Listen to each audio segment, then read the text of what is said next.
Assalamualaikum warahmatullahi wabarakatuh. Jumpa lagi sahabat dinner dimanapun berada. Saya doakan tetap sehat walafiat, panjang umur, dimudahkan rezeki dan dilancarkan segala urusan. Sahabat dinner kali ini mau menampilkan video gambaran tentang sejarah yang tercatat terhadap perkembangan bangunan tempat suci agama Islam, yaitu Masjidil Haram yang ada di Mekah dan Masjid Nabawi yang ada di Madinah. Apakah ada persamaan? Apakah juga ada perbedaannya? Untuk kesempatan pertama kali ini kita sajikan terlebih dahulu profil Masjidil Haram. Diriwayatkan bahwa awal keberadaan Masjidil Haram, di mana pada waktu itu Nabi Ibrahim dan putranya Nabi Ismail membangun ulang pondasi yang lama tidak kelihatan, yaitu pondasi Ka'bah dengan menempatkan Hajar Aswad atau batu hitam. Diyakini bahwa Ka'bah sudah ada sejak Nabi Adam. Bahkan diceritakan bahwa Ka'bah sudah ada sebelum Nabi Adam. Dengan pembangunan pondasi itu yang dilakukan oleh Nabi Ibrahim dan Ismail, inilah keberadaan Masjidil Haram dimulai. Dalam perjalanan waktu dan sejarahnya, Masjidil Haram terletak di lahan kosong di sekitar Ka'bah, pada tanah cekungan di antara lembah perbukitan sekitarnya. Masjidil Haram awalnya dibuat dengan pagar keliling segi 4 dan terus berproses dari waktu ke waktu menjadi bangunan beratap mengelilingi sekitar Ka'bah. Setelah adanya renovasi dan perluasan yang berkali-kali untuk meningkatkan pelayanan terhadap jamaah, sekarang bangunannya sangat-sangat megah dan sangat nyaman dan indah dipandang maupun dinikmati. Masjidil Haram bentuknya melingkari Ka'bah sebagai kiblat arah sholat umat Islam. Inilah bentuk dasar dari Masjidil Haram. Sahabat, diyakini juga bahwa Ka'bah adalah sumbu dan pusar dari dunia. Ini juga dilakukan penelitian. Pada saat ini Masjidil Haram secara normal bisa menampung 850.000 jamaah dan direncanakan pada tahun 2003 mampu menampung 2-2,5 juta jamaah.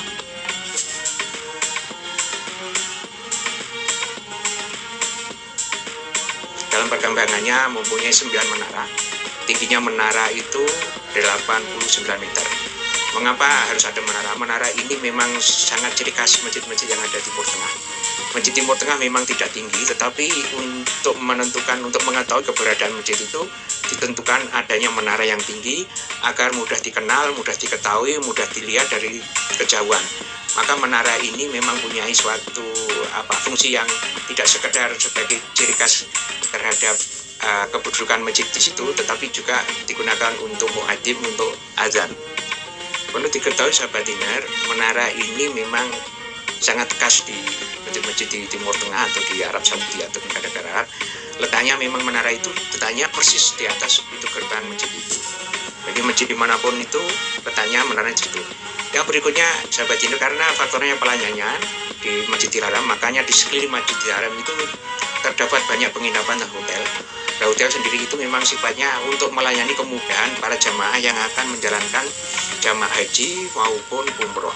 Pada saat ini sahabat dinner dimanapun berada, bentuk bangunan Masjidil Haram ini banyak didominasi bentuk lengkung lancip ke atas, baik itu pintunya, tiang bangunan, dan ornamen-ornamen. Yang paling dominan adalah menara di setiap pintu gerbang. Ini ciri khas bangunan-bangunan yang ada di Timur Tengah, dan ini bagian dari kasanah, satu bentuk kearsitekturan klasik Islam yang terdapat di Timur Tengah. Bentuk lengkung dan lancip ke atas ini bagian dari suatu gambaran tentang konsep hablum minallah untuk ke atas, yang ke horizontal itu hablum minanas. Sahabat dinner dimanapun berada, saya doakan tetap sehat. Semoga dapat mencermati sajian video ini.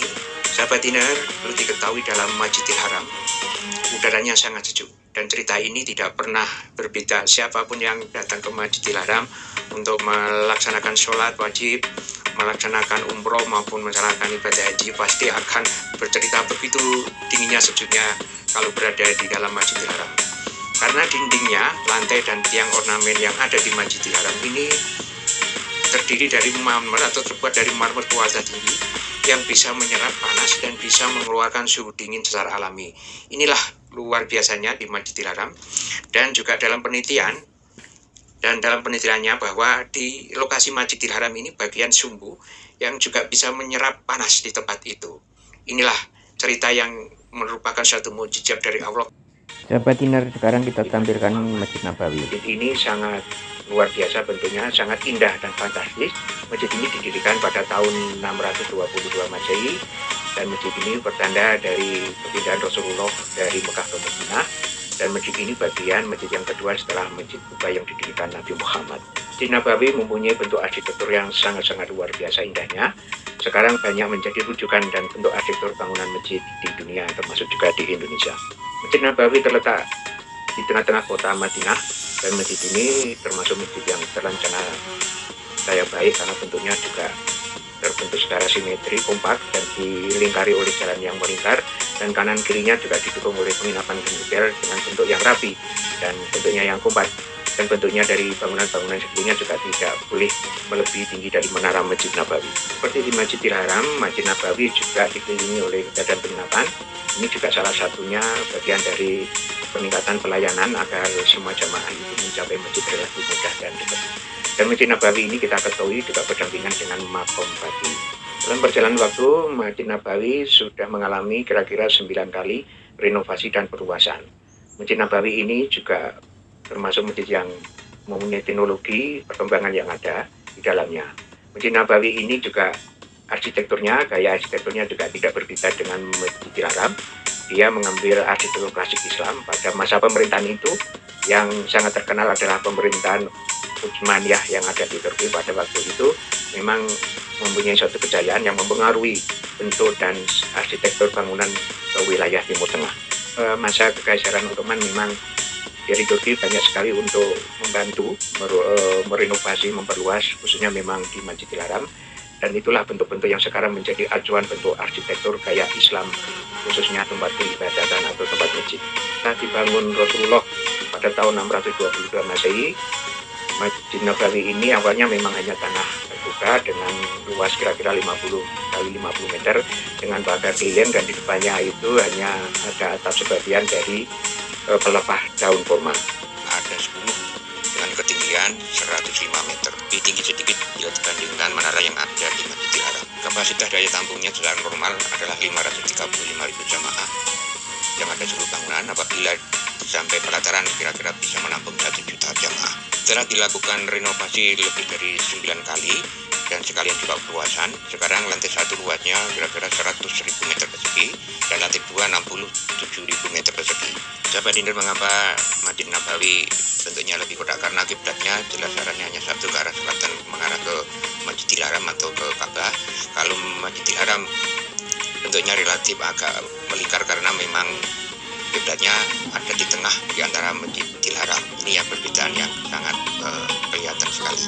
Sahabat Dinner yang tetap sehat dan semangat, kami informasikan juga bahwa di Masjid Nabawi ini terdapat 27 buah kubah yang bisa digeser, buka tutup, dan ini kubah elektrik yang luar biasa. Ini kelihatannya yang ada cuma di Masjid Nabawi.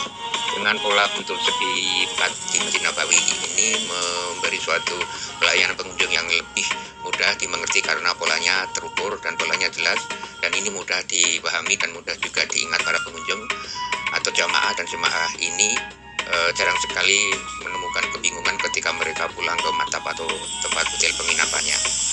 Sahabat Dinner, di Masjid Nabawi perlu kita ketahui ketika kita umroh maupun haji, di situ ada suatu pelaksanaan namanya sholat arba'in, sholat 40 rakaat yang tidak boleh terputus. Ini bisa dilakukan, sering dilakukan pada jamaah-jamaah itu. Selain itu juga di Masjid Nabawi ada tempat ziarah untuk ke makam Rasul dan para sahabatnya. Di situ juga ada tempat mustajab yang namanya rutuh untuk berdoa, dan doanya insya Allah dikabulkan Allah Subhanahu wa Ta'ala. Perlu kami informasikan juga para sahabat Dinner dimanapun berada yang tetap sehat walafiat. Di Masjid Nabawi kita ketahui ada payung elektrik raksasa yang bisa buka tutup. jumlahnya sungguh-sungguh luar biasa. 325 dibangun kira-kira di awal tahun 2010 dengan tinggi 10 meter, lebar 25 meter. Dan ini atau payung ini ada yang di luar, di pelataran di sekeliling Masjid Nabawi, juga ada yang di dalam. Dan payung-payung ini dibuka ketika dibutuhkan pada waktu hujan, pada waktu panas, maupun pada waktu tertentu kapasitas Masjid Nabawi yang ada di dalam bangunan itu tidak mencukupi. Ini hal luar biasa karena keberadaan payung-payung ini juga sangat luar biasa untuk mendukung tampilan arsitektur Masjid Nabawi agar bangunan inti di Masjid Nabawi itu juga sangat bisa terjaga, pemandangannya menjadi masjid yang gagah, monumental, dan estetik. Sahabat Dinar, yang luar biasa lagi ini yang mencerikaskan Masjid Nabawi bentuk yang luar biasa. Tampak interiornya dalam masjid atau ruang dalamnya ini banyak ornamen-ornamen yang sangat indah dan estetik, didukung oleh kolom yang bulat, kombinasi balok lengkung dengan ornamen art deco pada plafon. Jadi banyak komponen-komponen seni Islam yang luar biasa. Komposisi tersebut, perpaduan warna yang ada di dalam interior ini sangat-sangat artistis. Ada warna keemasan, warna kuning, warna hitam, warna putih, luar biasa. Dan yang tidak kalah pentingnya didukung oleh sistem lampu penerangan yang ada di dalam, dan titik-titik lampunya ini membuat Masjid Nabawi begitu indahnya. Apa yang membedakan antara Masjidil Haram dan Masjid Nabawi? Yang pertama adalah histori atau sejarahnya. Yang kedua, properti yang ada di dalam masjid itu. Kita ketahui di Masjidil Haram ada Ka'bah atau Baitullah dengan Hajar Aswadnya, ada Hijr Ismail, ada Makom Ibrahim, ada Sumur Zam-Zam, juga ada Bukit Marwah dan Soka. Yang berikutnya, yang ketiga adalah fungsinya itu di sana untuk kegiatan, khususnya untuk haji. Dan yang berikutnya adalah yang keempat adalah aktivitas kegiatan. Aktivitas kegiatan ini kita ketahui ada untuk tawaf, ada untuk sa'i, dan untuk doa-doa tempat khusus.